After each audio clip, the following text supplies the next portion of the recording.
حي على الصلاة.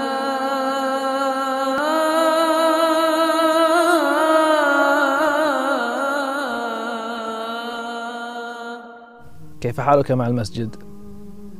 ما رأيك أن أعرفك على صديقي في اليمن، معاق، يمشي للمسجد كل يوم، وأحيانا يزحف أكبر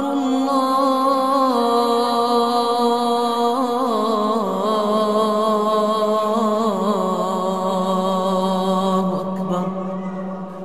يتعب ولكنه لا يفوت تكبير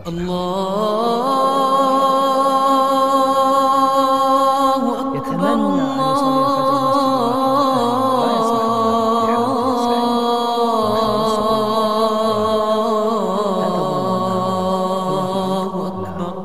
إنه حريص على الصف الأول يأتي ويقرأ القرآن، ولا يكتفي بهذا بل يضطر بعد صلاة المغرب كل يوم أن يتسلق درج المسجد بمشقة لكي يصل إلى لون السحاب وحسن الربيع وماء المطر.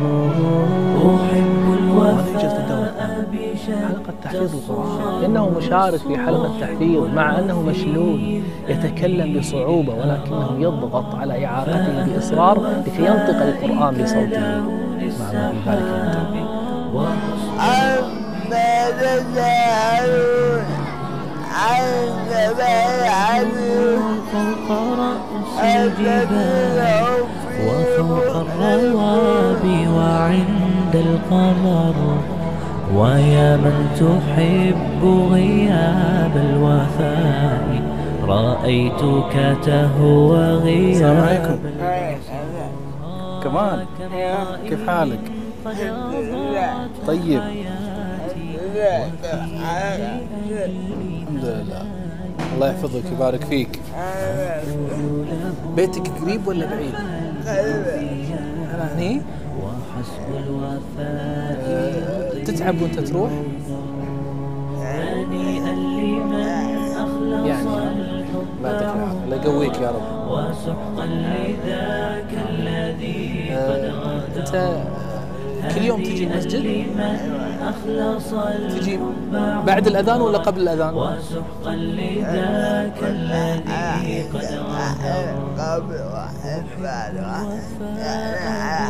على حسب، أحيانا قبل أحيانا بعد. يا رب إن شاء الله ما تفوتك الجنة يا رب. الله يحفظك. أنا شايف في آلام على رجلك هنا، احتكاكه بالأرض. لما يلبس حذاء يتقطع بسرعة. بشتى الصور أحب الوفي الأمين الأغر. يلا قوم بسم الله يا الله. وحسن الربيع وماء المطر. سلامتك والله سلامتك. مقامهم فوق رأس ما شاء الله سريع أنت يا كمال، الحمد لله. فوق الروابي يا أتعب. لا ما تتعب، صابقني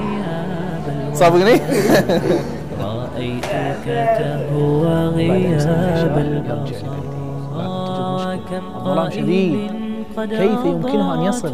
إنه يتعلق بأي مصل خارج من المسجد يساعده بالوصول لبيته مع بعض الإضاءة اليدوية.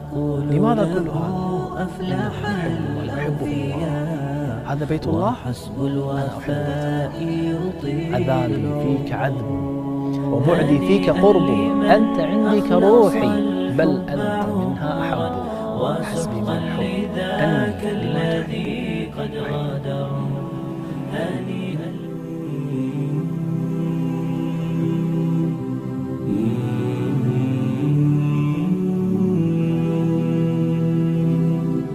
يا أخي ذنب النواصي